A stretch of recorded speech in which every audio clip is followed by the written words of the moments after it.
On va commencer petit à petit. Donc là, j'ai le sel, la semoule, mes deux farines et je viens les mélanger comme ceci dans un premier temps. Vous pouvez le faire à la main, les amis, hein, pas de chichi entre nous. Hein. On s'est lavé les mains, on les a débactérisés au vinaigre, donc nos soussailles. Bon, j'espère que ma femme ne va pas m'humilier devant 900 000 abonnés parce que là, les amis, c'est elle qui doit intervenir pour le façonnage parce que je suis une bille pour le façonnage.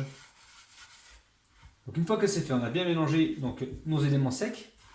On va pouvoir verser donc l'eau avec la levure fraîche, non la levure sèche boulangère. Donc on va y aller petit à petit.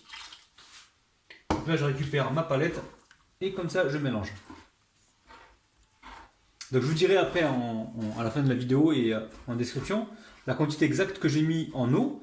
Mais après, encore une fois, hein, l'eau ça dépend de votre farine les amis. Hein. Moi peut-être que je vais avoir besoin d'une certaine quantité et vous peut-être qu'il va falloir rajouter un peu plus. Hop là. Allez, je viens verser le restant d'eau. Et si j'ai besoin, les amis, je vais en rajouter encore un peu. Je vous dirai donc la quantité exacte.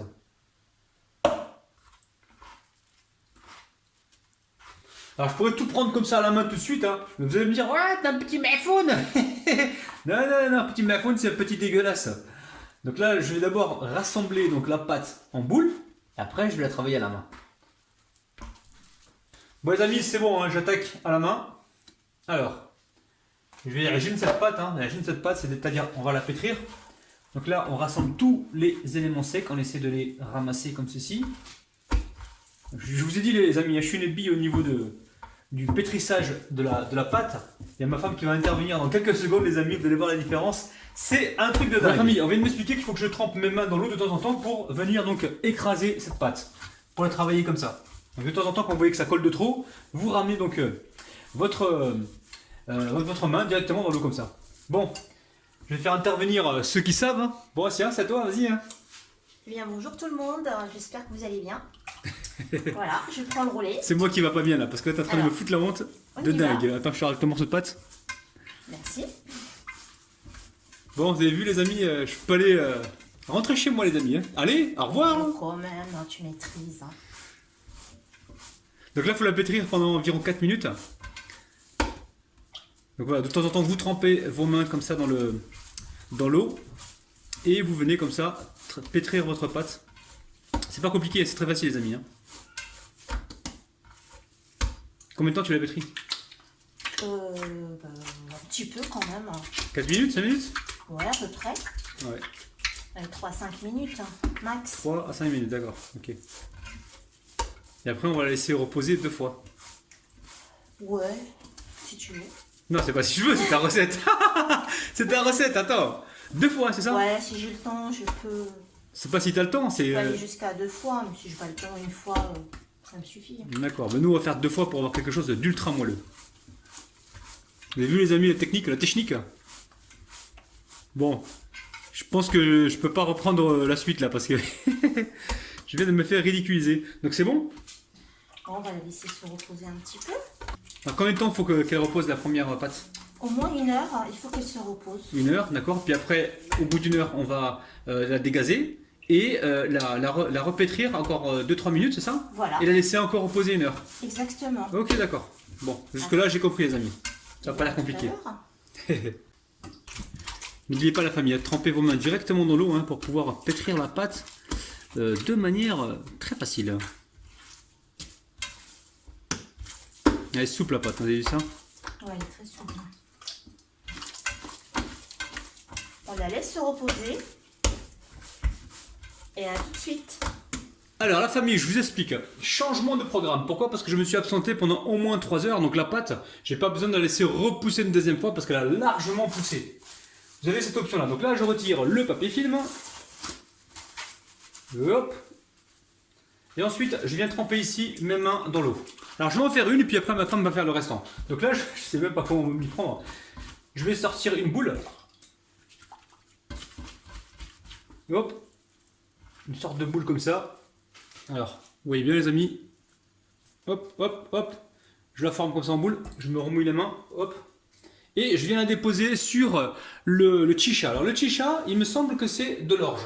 Alors, cette orge-là, vous la trouvez normalement dans des grandes surfaces, on peut la trouver, et on peut aussi la trouver dans certaines boucheries. Je m'y prends très mal, les amis. Donc une fois que vous avez fait ça, vous mettez ça, donc ça, enfin vous mettez ça sur une assiette ou alors vous mettez ça sur un tissu que vous recouvrez. Alors les amis, autour de ma femme, attendez, je vais pousser le saladier pour que vous voyez bien, enfin le plat. Allez. Et bien voilà. T'as mouillé tes mains dans l'eau, non? Oui. T'as mouillé tes mains dans l'eau, c'est incroyable comme phrase. Regardez-moi la technique les amis là, c'est un truc de dingue. Regardez-moi ça. Ça je sais pas faire ça. Il était temps qu'elle intervienne parce que là la famille... T'en refais une deuxième? Oui. Bon.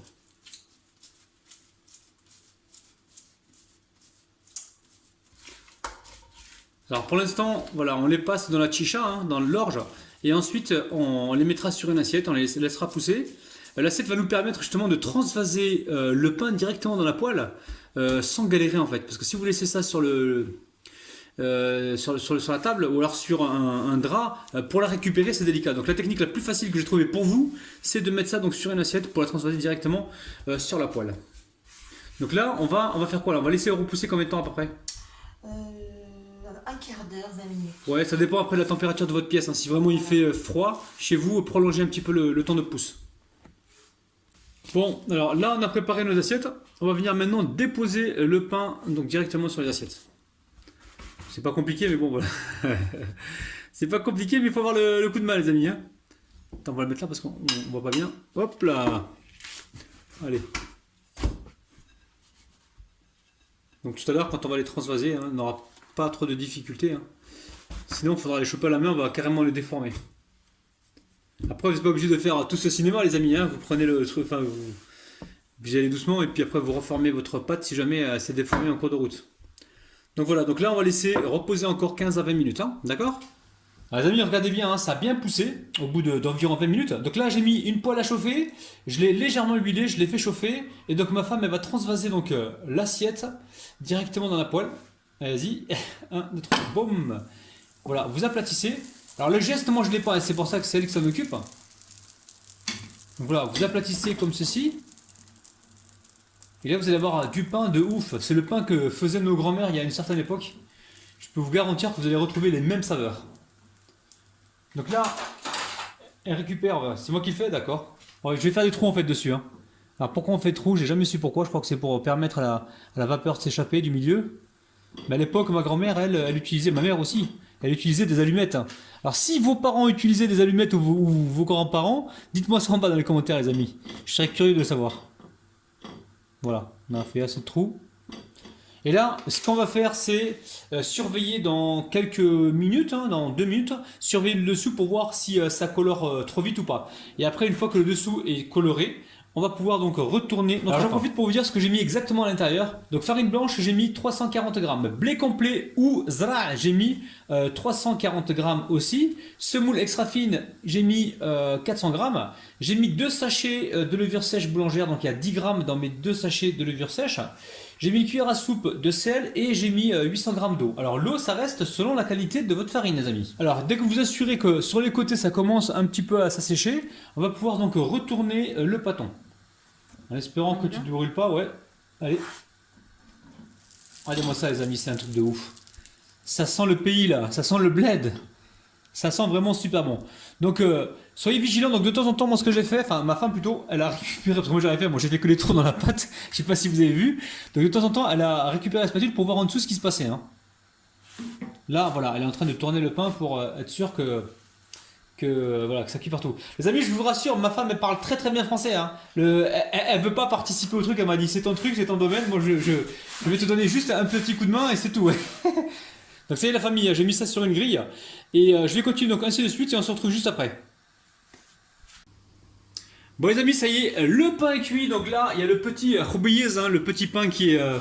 que j'ai fait moi au départ il me semble. Franchement les amis, ce pain il est ultra moelleux. Pour vous les amis, oui pour vous je vais ouvrir un pain en deux. Regardez, c'est hyper moelleux, c'est flexible, c'est trampolinable. Regardez, on peut faire du trampoline dessus, il n'y a aucun problème. Je vais l'ouvrir pour vous montrer l'intérieur les amis. Bismillah, regardez-moi ça. C'est un truc de dingue. Regardez-moi ça. Ça me rappelle le pain que me faisait ma grand-mère quand j'étais tout petit. Et sincèrement, ça sent bon quoi. Ça me rappelle des petits souvenirs d'enfance les amis. Donc franchement, refaites la recette et vous allez faire plaisir à énormément de monde parce que là, les amis, regardez-moi ça. Le petit Hobbs de nos grands-mères.